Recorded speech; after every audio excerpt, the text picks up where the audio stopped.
Hello viewers, welcome to Akhtar. চলুন একটি সূচকের খুবই স্ট্যান্ডার্ড একটি ম্যাথ সমাধান করা যাক। এখানে বলা হচ্ছে 4^61 plus 4^62, 4^63, 4^64, 4^65 is divisible by what. তাহলে এটির মান বের করতে হবে। তাহলে এটি ডিভিজিবল যাবে কত দিয়ে, সেটি করতে হলে আমাদের একটু চলুন বেসিক নিয়মের সমাধান করা যাক। এখানে আছে হচ্ছে 4^, লক্ষ্য করুন 61 প্লাস হচ্ছে 4^62। আমরা খুব দ্রুত লিখে ফেলবো। 4^63 প্লাস হচ্ছে 4^64 প্লাস হচ্ছে 4^65। এখন দেখুন সবচেয়ে ছোট যেটি সিরিয়ালে আছে, এখানে ক্রমিক কনজিকিউটিভ সংখ্যা, ক্রমিক সংখ্যা আছে, তাহলে ছোটটি কমন যাবে, কিন্তু সবার মধ্যে 61 আছে। তাহলে 4^4 হচ্ছে 61, আমরা কমন নিব। কমন নিব, প্রথমটাতে তো 1 থাকবে, এখানে 1 থাকবে, এখানে কি থাকবে 2 থাকবে, প্লাস 2, আর এখানে থাকবে 3।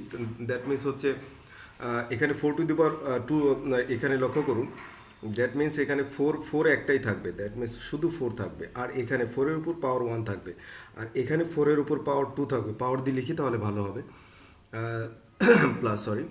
আর এখানে 4^3 থাকবে, প্লাস এখানে 4^4 থাকবে। তার মানে হচ্ছে 61 সব সব এই সংখ্যা থেকে বের হয়ে আসছে, কমন গিয়েছে।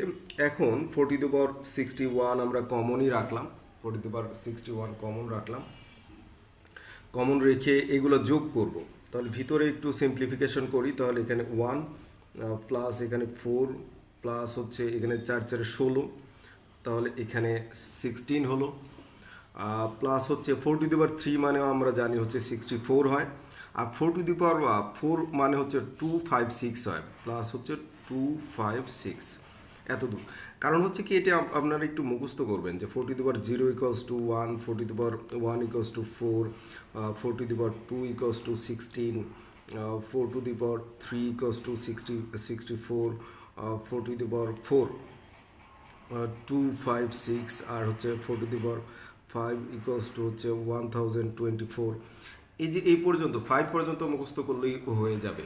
আবার 2^10 পর্যন্ত কিন্তু এটা মুখস্থ করলে সূচকের ম্যাথগুলোতে একদম সহজ হয়ে যায় অনেক ম্যাথের জন্য। এখন আমরা যোগ করব, চলুন। তাহলে এখানে 4^61 আছে, ইনটু সবগুলো আমরা যোগ করে ফেলি।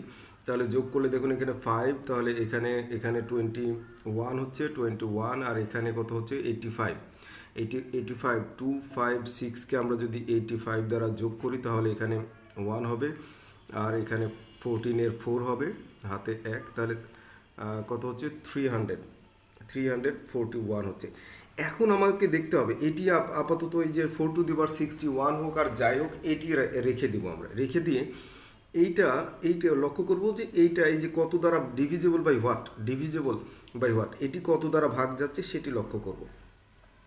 দেখুন এই যে ডিজিটগুলোর যোগফল যদি 3 দ্বারা ভাগ যায় তাহলে সেটি 3, 5 দ্বারা ভাগ যাবে না। ইউনিট ডিজিট 0 বা 5 না থাকলে এই 5 দ্বারা ভাগ যাবে না।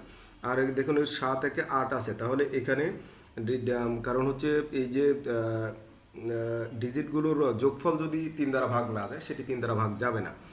এখন আমরা দেখব 11 আর হচ্ছে 17। 11 দ্বারা দিয়ে দেখুন হচ্ছে এই যে বিজোড় স্থানীয় সংখ্যার যোগফল আর জোড় স্থানীয় সংখ্যার যোগফলের পার্থক্য 0, অথবা 11 দ্বারা ভাগ গেলে সেই সংখ্যাটা 11 দ্বারা ভাগ যায়। তাহলে এটি দেখুন হচ্ছে এই যে বিজোড় 1 নাম্বার আর এটা 3 নাম্বার, এই দুটি যোগ করলে 4 হয়, 4 আর 4-এর পার্থক্য 0 হয়, তার মানে 11 দ্বারা ভাগ যাবে। তার মানে এই সংখ্যাটি 11 দ্বারা ভাগ যাবে। এই সংখ্যাটি কত দ্বারা ভাগ যাবে? 11 দ্বারা ভাগ যাবে। এটি আমরা কনফার্ম হলাম।